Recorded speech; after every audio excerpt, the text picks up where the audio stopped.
අද අපි මේ වීඩියෝකින් කතා කරමු අපස සාමාන්‍ය පෙළ විභාගය සඳහා ඔන්ලයින් අයදුම් කරන ආකාරය ගැන. ඔයාලා දැනටමත් දන්නවා ඇති 2025 වර්ෂයේදී පැවැත්වීමට නියමිත අපස සාමාන්‍ය පෙළ විභාගයේ අයදුම් පත්‍ර කැඳවලා තියෙනවා කියලා. ඒකට අපි මේ වීඩියෝකින් කතා කරන්න බලාපොරොත්තු වෙන්නේ මේ සඳහා ඔන්ලයින් අයදුම් කරන ආකාරය ගැන.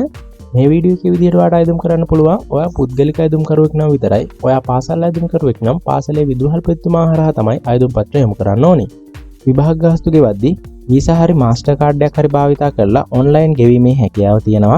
ඒ වගේම තැපැල් කාර්යාලය හරහා ගෙවීමේ හැකියාවත් ලබා දීලා තියෙනවා. විභාග ගාස්තු සම්බන්ධයෙන් කතා කරොත් ඔයාලා අයදුම් කරන විෂයන් ගණන අනුව මේ ගාස්තුව වෙනස් වෙනවා.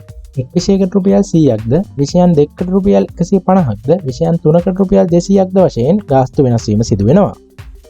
මේ වීඩියෝ එක මුලින් ඉඳන් අන්තිම වෙනකම් බලන්න. එතකොට ඔයාලට අයදුම් කරද්දී මුකුත් ගැටලුවක් ඇති වෙන එකක් නැති වෙයි. එහෙම තවත් මොනවාරි ප්‍රශ්න තිබ්බොත් අනිවාර්යෙන් කමෙන්ට් එකක් දාන්න මම ඒකට රිප්ලයි කරනවා. එහෙනම් අපි යමු වීඩියෝ එකට.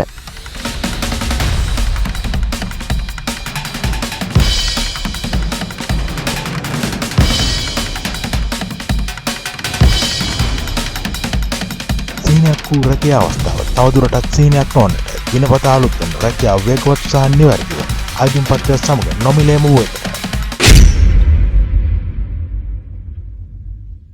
මේ සඳහා අයදුම් කරන්න www.rajayjobs.com එකට එන්න.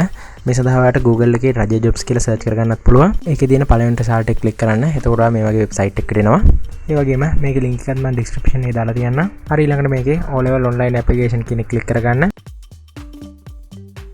මේ පේජ් එකේ පහළට යද්දි මුලින්ම full details සිංහල කියලා තියෙනවා. ඒක ක්ලික් කරලා අනිවාර්යෙන් කියවන්න. ඒකේ විස්තර ටිකක් තියෙනවා. ඊළඟට guide කියලා තියෙනවා. guide එකත් ඔයා අනිවාර්යෙන් කියවලා ඉන්න. ඔයාලට මේ guide එක සහ ඊටු විස්තර ටික account එකට log වෙලත් කියවන්න පුළුවන්. ඔයාලා mobile device එකකින් වගේ අයදුම් කරනවා නම් එහෙම account එකට log වෙලා කියවන්න යද්දි ආයෙ reload වෙන්න පුළුවන්. එතකොට ආයෙ ඔයාලට account එකට log වෙන වගේ ප්‍රශ්න එනවා. ඒ නිසා ඔයා මෙතනදීම මේක කියවලා ඉවර කරලා කෙලින්ම apply කරන තැනටම යන්න. ඊට පස්සේ පහලින් තියෙනවා apply now කියලා. අන්න එතනින් තමයි apply කරන්නේ. ඒ වගේම ඊට පහලින් තියෙනවා WhatsApp අපේ group එක. ඔයාලට අපේ news ටික දැනගන්න ඕන නම් අලුතෙන් දාන්නේ මොනවද කියලා දැනගන්න ඕන නම් එතන WhatsApp බටන් එක ක්ලික් කරලා එතනින් අපේ WhatsApp group එකට join වෙන්න පුළුවන්. හරි එහෙනම් මම මෙතනදී apply now කියන බටන් එක press කරගන්නවා. apply now click කරලා ආවට පස්සේ ඔයා මෙන්න මේ වගේ page එකකට එන්නේ. මේකෙදි account එකට log වෙන්න තියෙනවා. කලින් account එක හදලා තියෙනවා නම් මෙතන personal account login කියන තැන ඔයාගේ ID card number එක ගහලා submit කරන්න. ඔයාට account එකක් නැත්නම් පහළ තියෙන register කියන බටන් එක click කරන්න. ඊට පස්සේ account එක හදාගන්න තියෙන්නේ. මෙතන මුලින්ම නම ගහන්න තියෙනවා. ඒකෙදි ඔයාගේ නමේ කොටස් දෙකක් ගෙවුවත් කමක් නැහැ. එකක් ගෙවුවත් කමක් නැහැ. ඊළඟට ID card number එක ගහන්න තියෙන්නේ. ID card number එක ගහද්දී හරියටම ගහන්න. මොකද පස්සේ ID card number එක වෙනස් කරන්න බෑ.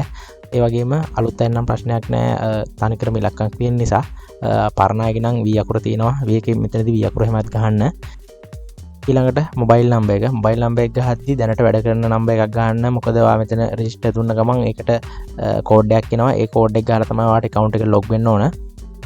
ඊළඟට පහළ drop down එකක් තියෙනවා. ඒකෙදී I am a citizen කියන එක තෝරන්න. ඊළඟට පහළ තියෙන එයාලගේ නීති සහ රෙගුලාසි වලට එකඟ වෙනවා කියන ටික එක දාලා register now click කරන්න. ඔයාලා කලින් ගහපු mobile number එකට code එකක් ඇවිල්ලා තියෙනවා. අන්න ඒ code එක මෙතෙන්ට ගහලා active your account කියන එක click කරන්න. ඊළඟට ඔයා කලින් දාපු නමත් එක්ක ඔයාට welcome message එකක් ඇවිල්ලා තියෙනවා. ඒක okay කරන්න. හරි මෙතන තියෙනවා GCE O level examination 2023-24 කියලා එකක්. ඇත්තටම මේක 24-25 වෙන්න ඕන. මේක department එකට වෙච්ච වැරද්දක්. මම මේ වීඩියෝ එක කරද්දි මෙතන තියෙන්නේ 23-24 කියලා. නමුත් ඔයා මේකට apply කරද්දි මේ වැරද්ද හදලා තියෙන්නත් පුළුවන්. ඊට පහලින් පැහැදිලිව සඳහන් කරලා තියෙනවා ඔයාලා රජයේ පාසලක ඉගෙන ගන්න මේ පෞද්ගලික අයදුම් කරුවෙක් විදිහට විභාගයට අයදුම් කිරීම සපුරා තහනම් කියලා. එහෙම අයදුම් කරොත් ඔයාලට පස්සේ ප්‍රශ්න වලට මුහුණ දෙන්න වෙයි. ඒ නිසා කරුණාකරලා ඔයාලා පාසල් අයදුම් කරුවෙක් නම් මේ විදිහට අයදුම් කරන්න එපා. ඊළඟට පහළ instruction කියන බටන් එක press කරන්න. මෙතනදී පෙන්නලා තියෙනවා අපි කලින් කියවපු guide එකේම මෙතනදී කෙලින්ම next කියන බටන් එක press කරගන්න. next කරගත්තට පස්සේ මේ විදිහට ඔයාලට අයදුම් පත්‍රය පුරවන්න පුළුවන්.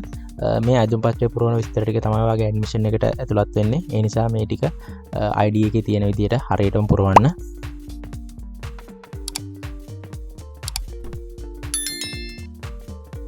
මෙතන full name in English කියන එකට ඔයාගේ සම්පූර්ණ නම ගහන්න.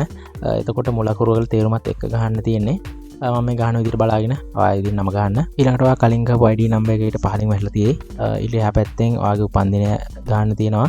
උපන්දිනය ගහද්දී එතන එහා පැත්තේ තියෙනවා පොඩි අයිකන් එකක්. ඒක ක්ලික් කරාට පස්සේ ඔයාට කැලෙන්ඩර් එක පෙන්වනවා. කැලෙන්ඩර් එකෙන් ඔයාගේ උපන්දිනය සිලෙක්ට් කරගන්න පුළුවන්. හරි ඊළඟට අහන්නේ ස්ත්‍රී පුරුෂ භාවය. ඒකෙදි මම මෙතනදී මේල් කියන එක සිලෙක්ට් කරගන්නවා. ඊළඟට ඊමේල් ඇඩ්‍රස් එක ගන්න තියෙන්නේ. ඊමේල් ඇඩ්‍රස් එක ගාද්දී ඔයාගාව පාස්වර්ඩ් තියෙන ඊමේල් ඇඩ්‍රස් එකක් ගන්නවා. ලොග් වෙන්න පුළුවන් ඊමේල් ඇඩ්‍රස් එකක් ගන්න. ඊළඟට බර්ත් සර්ටිෆිකේට් නම්බර් ඒක ඔයාගේ උපැන්න සහ ඒ නම්බර් එක තියෙනවා. ඒ නම්බර් එක මෙතෙන්ට ගහන්න. ඔයා කලින් ගාව මොබයිල් නම්බර් එක මෙතෙන්ට ඔටෝ වැටලා තියෙයි. ඊළඟට ස්ථිර පදිංචි ලිපිනය ඒකත් මේ විදිහට ගහන්න. ලිපිනයම ගහද්දී කමා දාලා ස්පේස් තියලා ගහන්න. ඒක ගොඩේ ඔක්කොම ගහන්න එපා. ඊළඟට ඔයාගේ නගරය ඇතුළත් කරන්න තියෙනවා. ඒකත් ඇතුළත් කරන්න. එහෙම දාලා ඉවරලා ඔයා පුරවපු විස්තර ටික හරියටම තියෙද කියලා බලන්න. මොකද මේවා පස්සේ වෙනස් කරන්න බෑ. ඒ නිසා ඔක්කොම බලන්න. මේ නමේ අකුරු එහෙම ඔක්කොම හරියට බලන්න. ඒ ටික ඔක්කොම විස්තර හරිනම් පහළ තියෙන next button එක press කරගන්න. හරි මුලින්ම ඇතුළත් කරන්න තියෙනවා. ඔයා විභාගයට පෙනී සිටින කැමති දිස්ත්‍රික්කය ඇතුළත් සහ නගරය ඇතුළත් කරන්න තියෙනවා. ඊළඟට ඔයා කීවෙනි වරටද විභාගයට පෙනී සිටින්න කියන එක ඇතුළත් කරන්න තියෙනවා. ඊළඟට ඔයාට විශේෂ අවශ්‍යතා තියෙනවා නම් ඒ පහළ තියෙන ටික් yes කියන ටික් එක දාලා ඒ ටික පුරවන්න. මම මෙතන no කියන ක්ලික් කරනවා. ඊළඟට next button එක press කරගන්න. මේකෙදි මුලින්ම ඇඩ් කරගන්න තියෙනවා ඔයා විභාගයට පෙනී සිටින මාධ්‍ය. ඊළඟට subject ටික වෙන වෙනම ඇතුළත් කරගන්න තියෙනවා. ඒ subject ඉස්සරහින් ඒකේ මාධ්‍ය ඇතුළත් කරගන්න තියෙනවා. ඒ වගේම අවසානයේ මෙතන දකුණු පැත්තෙන් පෙන්නලා තියෙනවා ඔයාට කීයක් ගෙවන්න ඕනද කියලා විභාග ගාස්තු වශයෙන්. ඒ ටික සම්පූර්ණ විෂයන් ටික පුරවගත්තට පස්සේ මෙතන submit කියන බටන් එක press කරගන්න. මෙතන වම් පැත්තේ පෙන්නලා තියෙනවා විභාග ගාස්තු වශයෙන් කීයක් ගෙවන්න ඕනද විභාග ගාස්තු ගෙවලාද නැද්ද කියලා. ඒ වගේම දකුණු පැත්තේ ඔයා පුරවගත්ත විස්තර ටික පෙන්නලා තියෙනවා. දැන් අපි බලමු කොහොමද විභාග ගාස්තු ක්‍රෙඩිට් කාඩ් එකකට ඩෙබිට් කාඩ් එකකට භාවිත කරලා ගෙවන්නේ කියලා. ඒකට payment method යටතේ තියෙන pay by credit debit card කියන එක ක්ලික් කරන්න. ඊළඟට ඔයා ඔන්ලයින් පේ කරන වින්ඩෝ එකට එනවා. මේකෙදි මුලින්ම කාඩ් නම්බර් එක ඇතුළත් කරන්න තියෙනවා. ඊළඟට expire month and year එක ඇතුළත් කරන්න තියෙනවා. ඊළඟට කාඩ් හෝල්ඩර් name එක ඇතුළත් කරන්න තියෙනවා. සහ security code එක ඇතුළත් කරන්න තියෙනවා. ඒ විස්තර ටික සම්පූර්ණයෙන් ඔයා කාඩ් එකේ සඳහන් කරලා තියෙනවා. ඒ ටික නිවැරදිව ඇතුළත් කරලා pay now කියන බටන් එක ක්ලික් කරන්න. මේ සඳහා ඔයාගේ කාඩ් එකේ online payment පහසුකම සක්‍රිය කරලා තිබීම අත්‍යවශ්‍ය වෙනවා. දැන් අපි බලමු කොහොමද තැපැල් කාර්යාලය හරහා විභාග ගාස්තු ගෙවන්නේ කියලා. ඒකට pay by postal department කියන එක ක්ලික් කරන්න. ඊට පස්සේ ඔයාලට reference number එකක් පෙන්නනවා. අන්නේ number එකයි ඔයාගේ විභාග ගාස්තුවයි තැපැල් කාර්යාලයට ගිහින් කියන්න. ඊට පස්සේ එයාලා ඔයාගේ payment එක කරයි. ඊළඟට ඔයාගේ account එකට මුදල් වැටුණාට පස්සේ ඔයාට message එකක් ඒ phone එකට. එහෙම නැත්නම් ඔයා account එක log කරලා බලන්න ඔයාගේ payment එක success වෙලා තියෙයි. ඊළඟට දකුණු පැත්තේ ඉහළ නිල් පාට බටන් එකක් තියෙනවා download application කියලා. අන්නේ ක්ලික් කරලා ඔයාගේ ඇප්ලිකේෂන් එක ඔයාලා ඩවුන්ලෝඩ් කරගන්න පුළුවන්. දැනට නිවේදනය කරලා තියෙන විදිහට මේ සඳහා අයදුම් කරන්න පුළුවන් අවසාන දිනේ වෙන්නේ 2024 11:30 වෙනිදා. මේ තොරතුරු වල යම් වෙනස්කමක් වුණොත් මම පින් කරපු කමෙන්ට් එක වෙනස්කම් ටික දාලා තියන්නම්. මේ වීඩියෝ කාට වැදගත් වුණා නම් ලයික් එකක් දාන්න. ඒ වගේම ප්‍රශ්න තියෙනවා නම් කමෙන්ට් එකක් දාන්න. අනිවාර්යෙන් channel එක subscribe කරන්න, bell icon එක press කරන්න. එහෙනම් අපි අලුත් වීඩියෝ එකකින් ආයෙත් හම්බෙමු. හැමෝටම සුබ දවසක්.